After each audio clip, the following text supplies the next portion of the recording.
आज के वीडियो में हम सीनेट का एप्लीकेशन फॉर्म फिलअप करना सीखेंगे कि कैसे आप अपना एप्लीकेशन फॉर्म भर सकते हो और किन किन बातों का आपको ध्यान रखना है एप्लीकेशन फॉर्म फिल करते वक्त, ताकि आप कोई भी गलती कोई भी गड़बड़ मत करो।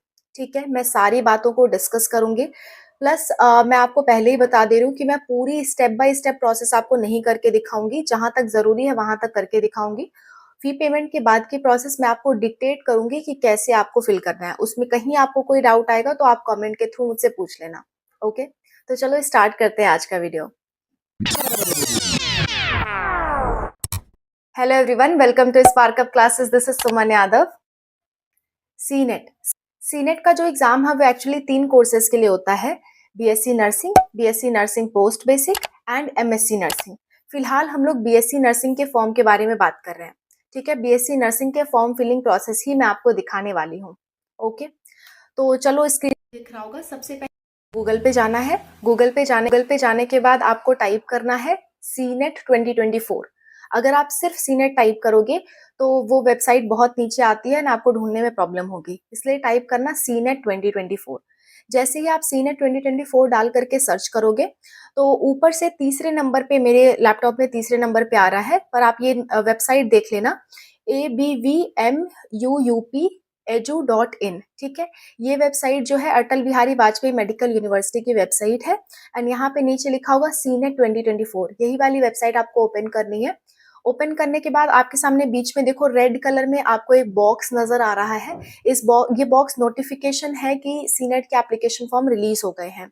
इसमें आपको जस्ट नीचे की तरफ दिख रहा होगा तीनों कोर्सेज के लिए रिलीज किए गए हैं, एमएससी नर्सिंग के लिए, पोस्ट बेसिक के लिए, बीएससी नर्सिंग के लिए। फिर हमें क्या करना है, नीचे की तरफ जो आपको एक बॉक्स दिख रहा है, click here to view details, उस पे आपको डायरेक्टली क्लिक कर देना है। ठीक है, ये सारा चीज आप पढ़ लेना, जो रेड बॉक्स का नोटिफिकेशन है वही आपके काम का है। तो click here to view the details पे हम क्लिक करेंगे। जैसे ही हम लोग क्लिक करेंगे, क्लिक करने के बाद आपके सामने एक पेज ओपन होकर के आएगा। उस पेज पे आपको सारी चीजें नजर आएंगी। ठीक है, आप देख सकते हो, मैं आपको करके दिखा रही हूँ। उस पेज पे आपको दिख रहा है कि तीनों कोर्स आपको नजर आ जाएंगे, बीएससी नर्सिंग, पोस्ट बेसिक और एमएससी नर्सिंग। हमारा मकसद है बीएससी नर्सिंग के लिए, तो हम बीएससी नर्सिंग की बात करेंगे। यहाँ से आप इंफॉर्मेशन बुलेटिन भी डाउनलोड कर सकते हो, इंफॉर्मेशन ब्रोचर जिसे कहते हैं। उसमें आपको सीनेट की सारी जानकारी स्टेप बाय स्टेप लिखी हुई है, आप वहां से भी पढ़ सकते हो या मेरा ये वाले वीडियो देख सकते हो। ठीक है, फिलहाल हमें क्या करना है, फिलहाल हमें रजिस्टर करना है, क्योंकि हम पहली बार कर रहे हैं। अगर हम कर चुके होंगे, बाद में आपको चेकअप करना होगा, तो आप यहीं आकर के लॉग इन करोगे। ठीक है, तो फिलहाल मैंने रजिस्टर पे क्लिक कर दिया। आपको चीजें यहाँ कुछ इंस्ट्रक्शंस दिए गए हैं जो कि आपको लिए पढ़ना जरूरी है। आप जो भी नाम यहाँ डालोगे वो आपके 10th की मार्कशीट पे होना चाहिए, वही नाम आप डालोगे, कोई और नाम आप नहीं डालोगे। आधार कार्ड पे गलती हो गया है तो वो नाम डाल दें या मार्कशीट वाला नाम डालें, ऐसा कुछ नहीं करोगे। जो आपके मार्कशीट पे है वही आपको डालना है। प्लस अपने नाम के आगे कुमारी या नाम के बीच में कुमार, मम्मी पापा के नाम के आगे मिस्टर मिसेज, ये सब नहीं लगाना है आपको, डायरेक्ट नाम लिखना है। ठीक है, नाम में आपको फर्स्ट नेम लिखना है, मिडिल नेम अगर आपका कुछ है आपके मार्कशीट पे लिखा हुआ है तो आप लिख लो, नहीं तो मत लिखो। जैसे आपके मार्कशीट पे लिखा है सुमन कुमारी यादव, तो कुमारी होता तो मैं यहाँ पे लिख देती। या किसी का भी नाम कुमार या कुमारी या कुछ भी, जैसे भानु प्रताप सिंह ऐसे करके कुछ नाम है, तो प्रताप वाला आप मिड में लिखोगे और सिंह आप लास्ट नेम में लिखोगे। ठीक है, अच्छा, ये कोई मैंडेटरी नहीं है, अगर आपका लास्ट नेम या मिड नेम नहीं है तो आप लिखोगे ही नहीं। ठीक है, इसके बाद आपको अपनी मम्मी का नाम लिखना है। मम्मी का नाम भी जो आपकी मार्कशीट पे है वही आपको लिखना है। पापा का नाम भी जो आपकी मार्कशीट पे है वही आपको लिखना है। मैं इसलिए बोल रही हूँ ताकि आप लोग कोई गलती मत करो। ठीक है, बहुत ध्यान से फॉर्म भरना बच्चों, नहीं तो सुधार करने में बहुत प्रॉब्लम आएगी इस फॉर्म में। ठीक है, तो बहुत ध्यान से फॉर्म को भरना, कोई गलती मत करना। इसके बाद आपको अपना मोबाइल नंबर डालना होगा। मोबाइल नंबर वही डालना जो उस वक्त आपके पास मौजूद हो, क्योंकि ओटीपी आएगी बच्चों, ओटीपी आएगी और ओटीपी के लिए परेशान होना पड़ेगा। तो मोबाइल नंबर सही सही डालना, और ये ध्यान रखना कि आपके मोबाइल में प्रॉपर नेटवर्क रहे, ऐसी जगह पे जाकर के फॉर्म फिलअप करना। ठीक है, नेक्स्ट आपको क्या करना है, अपना अल्टरनेट मोबाइल नंबर भी देना है। देना ही पड़ेगा, ये मैंडेटरी है। तो आप अपने मम्मी पापा का नंबर दे सकते हो, या आपका ही कोई दूसरा नंबर है तो वो यहाँ दे सकते हो। पर प्राइमरी नंबर कोशिश करना वो नंबर देना जो आपके पास हो, चाहे वो पेरेंट्स का हो चाहे जिसका हो, लेकिन आपके पास उस समय होना चाहिए जब आप फॉर्म भर रहे हो, उसी पे सारी नोटिफिकेशन आएगी। ठीक है, तो मोबाइल नंबर आपको डाल देना है, अल्टरनेट मोबाइल नंबर भी डाल देना है।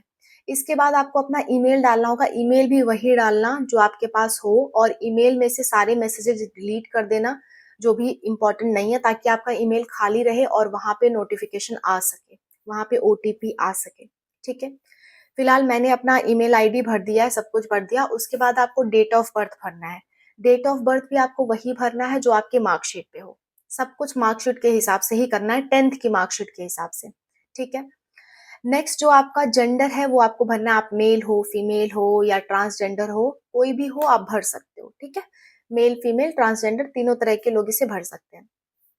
नेक्स्ट, अगर आप कैटेगरी सर्टिफिकेट सेलेक्ट करो तो कैटेगरी में मैं क्लियर कट आपको बता दूं, अगर आप ईडब्ल्यूएस कैटेगरी से हो, क्योंकि जनरल का तो कोई सर्टिफिकेट लगता ही नहीं है, अगर आप ईडब्ल्यूएस से हो या आप ओबीसी हो तो आपका कैटेगरी सर्टिफिकेट 1 अप्रैल के बाद का होना चाहिए। 1 अप्रैल 2024 के बाद का होना चाहिए, या उसी दिन इशू हुआ हो तब भी ठीक है, 1 अप्रैल को ही इशू हुआ हो तब भी ठीक है। और सर्टिफिकेट आपका स्टेट का होना चाहिए, यूपी स्टेट का होना चाहिए, कहीं बाहर का या सेंट्रल गवर्नमेंट का नहीं लगेगा। मैं क्लियर कट आपको बता दे रही हूँ, ठीक है? इसके बाद आपको क्या करना है, सब कैटेगरी भरना है। सब कैटेगरी, अगर आपके मम्मी पापा में से कोई एक्स सर्विसमैन हो या वॉर के टाइम वो शहीद हो गए हो, ऐसी कंडीशंस हो, I am sorry to say that, but ऐसी कंडीशन में आप भर सकते हो और इससे आपको छूट मिलती है, काफी हद तक छूट मिलती है। बहुत कम नंबर हो तब भी गवर्नमेंट कॉलेज में एडमिशन हो जाता है, तो इससे आपको छूट मिलती है। इसलिए अगर आप किसी ऐसी क्राइटेरिया में बिलोंग करते हो सब कैटेगरी में, तो उसे आप जरूर भरो, ठीक है? इसके बाद आपको अपनी कैटेगरी चूज कर लेनी है। कैटेगरी मैं बता ही चुकी हूँ, मैं बाद में चूज कर रही हूँ। तो कैटेगरी में भी ये लिखा है, मैं सब कैटेगरी का आपको देख के बता दे रही हूँ। एससी एसटी का आपका कभी का भी इशू हो उससे कोई मतलब नहीं है, लेकिन अगर आप ईडब्ल्यूएस और ओबीसी का हो तो आपको 1 अप्रैल के बाद का ही सर्टिफिकेट लगेगा। और एससी एसटी वालों का डेट मैटर नहीं करता, लेकिन आप लोग का भी स्टेट का ही होना चाहिए, सेंट्रल गवर्नमेंट का आप नहीं यूज कर सकते, ठीक है? पीडब्ल्यूडी कैंडिडेट्स के लिए भी सेम है। और पीडब्ल्यूडी क्राइटेरिया तभी वैलिड है जब आपकी बॉडी में 40 से 50% की डिसेबिलिटी हो, तभी आप लगा सकते हो, अदरवाइज नहीं लगा सकते, ओके? नेक्स्ट, इसके करने के बाद मैं रजिस्टर कर देती हूँ। रजिस्टर पे जैसे ही आप क्लिक करोगे आपसे कंफर्म मांगेगा कि आप सब कुछ श्योर हो ना, आपने सही भरा है, क्योंकि बाद में एडिट करने का ऑप्शन नहीं देगा बच्चों ये। इसलिए सब कुछ एक बार बढ़िया से मिला लेना, तभी ओके पे क्लिक करना, ठीक है? सब कुछ श्योर हो, बढ़िया से मिला लेना। 2 बार चेकिंग के लिए आपसे मांगेगा। एक बार मिला लिया उसके बाद सबमिट करो, दोबारा कहेगा दोबारा चेक कर लो, अगर तुमसे गलती हुई है तुम दोबारा चेक कर लो, लेकिन दोबारा हम मौका नहीं देंगे आपको करेक्ट करने का, ये साफ साफ यहाँ से जाहिर है, ठीक है? दोबारा वो करेक्शन करने का मौका नहीं मिलेगा बेसिक डिटेल्स में। ये आपकी बेसिक डिटेल है, इसमें कोई भी बदलाव आप बाद में नहीं कर पाओगे। इसके बाद की जो डिटेल्स है उसमें आप करेक्शन कर पाओगे, लेकिन इन डिटेल्स में कोई करेक्शन करने को आपको नहीं मिलेगा, ठीक है? इसके बाद आपको दिखाएगा कि verify mobile number and email ID. तो बच्चों यही मुझे प्रॉब्लम आ रही थी जिसकी वजह से मुझे डिले हुआ वीडियो अपलोड करने में। वो मोबाइल नंबर वेरिफिकेशन के लिए तो मुझे ओटीपी आ गया था, लेकिन जो आपका ईमेल वेरिफिकेशन है उसके लिए ओटीपी मुझे नहीं आ रहा था। तो मैंने काफी बार ट्राई किया, बार बार रिफ्रेश करके ट्राई किया, तो थोड़ी देर बाद आ गया, और ईमेल वाला फिर मांगा ही नहीं उसके बाद। मैं आपको दिखा देती हूँ वो चीज प्रोसीड करके। देखो, दोबारा जब 2-3 बार मैंने फॉर्म फिलअप करने की कोशिश की और तीनों चारों बार ओटीपी नहीं आया, मैं काफी परेशान हुई। फिर आपके साथ भी ऐसा हो सकता है, इसलिए मैं शेयर कर रही हूँ। फिर लास्ट में मुझसे सिर्फ मोबाइल नंबर मांगा गया। तो आपके साथ ऐसी प्रॉब्लम आए तो आप भी बार बार रिफ्रेश करके रीट्राई करते रहो, बार बार आपको डिटेल्स भरनी पड़ेंगी, ये थोड़ी सी दुख की बात है आपके लिए, पर हाँ मैनेज तो करना पड़ेगा बच्चों, ठीक है? इसके बाद क्या होगा, जब आप भर दोगे तो उस सबमिट कर दोगे तो आपके सामने ऐसा कुछ पेज खुल करके आ जाएगा जहाँ पे कोर्स नेम, रजिस्ट्रेशन आईडी और पासवर्ड मांग रहा है। तो अब आप सोचोगे रजिस्ट्रेशन आईडी, पासवर्ड, ये हमने कब डेवलप किया? तो बच्चों, आपने जो मोबाइल नंबर अभी वेरीफाई किया है ना, उस पे ही तुरंत मैसेज आ जाएगा आपके रजिस्ट्रेशन नंबर और पासवर्ड का, दोनों का। पासवर्ड बड़ा अजीब सा आता है इनके में, तो पासवर्ड ध्यान से आप भरना, कैपिटल लेटर में कैपिटल ही लिखना, स्मॉल को स्मॉल ही लिखना, वरना लॉगिन नहीं होगा।